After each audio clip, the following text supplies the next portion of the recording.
You have cut off contact. No more texting, no more calling, no more viewing stories or scrolling through that person's profile. But instead of feeling the relief you thought you would, you start to feel an emptiness growing inside. You wonder, do they miss me? Are they waiting for me?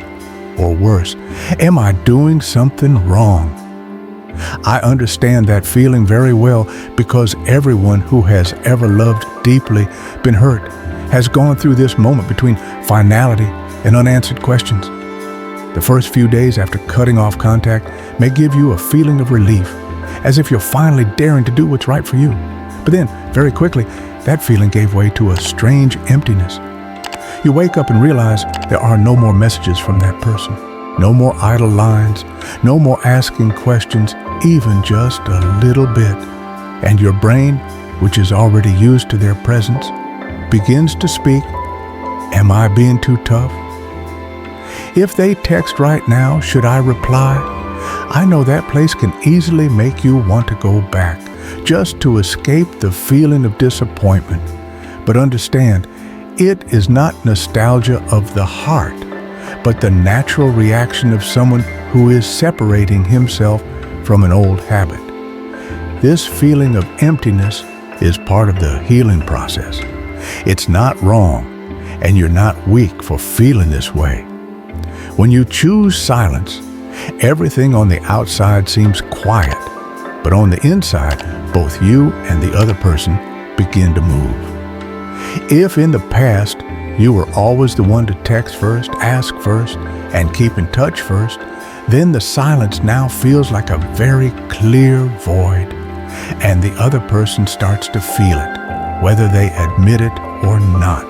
They may not text right away, but they start to wonder, why didn't I see the message this time? Is something wrong? And most importantly, am I missing something?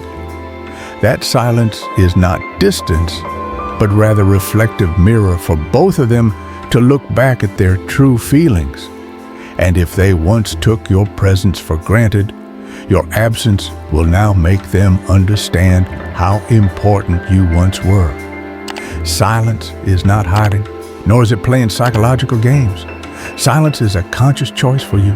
Go back inside to listen to what you need, where you're hurting, and what you want for your life ahead. When you stop talking, stop trying to explain, stop holding on, you don't get weaker. You is regaining his strength, because that silence helps you stop reacting on the spur of the moment, but respond from a more calm and clear place. And at that moment, you no longer need answers from others to feel enough. You begin to clearly see your value, regardless of whether someone stays or not.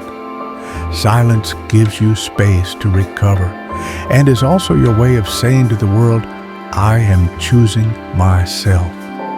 And that's never about weakness.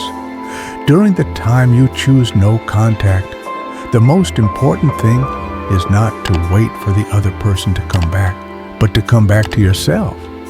This is the time when you need to take care of yourself more than ever. Get enough sleep, eat right, walk in the sun, write in a diary. Do small things that make you feel alive again.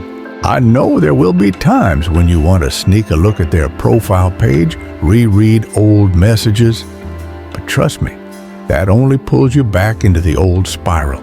Instead, ask yourself a simple question. If there was no one left for me to please, how would I live for myself today?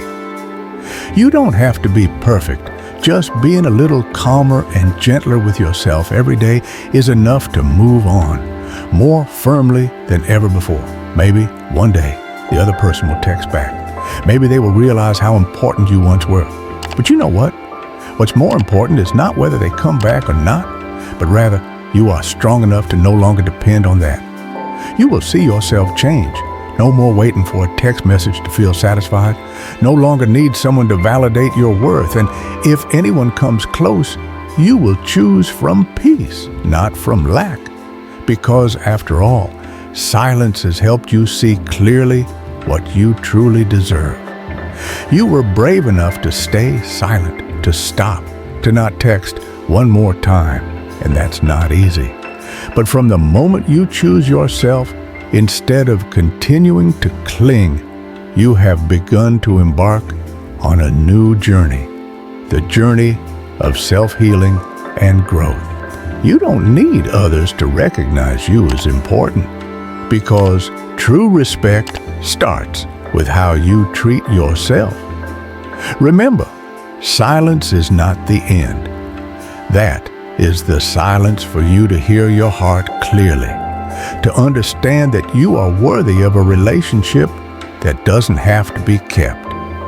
If you're still in the unsteady phase, that's okay. Take small steps and believe that each slow step you take is bringing you closer to a much more resilient and peaceful version of yourself.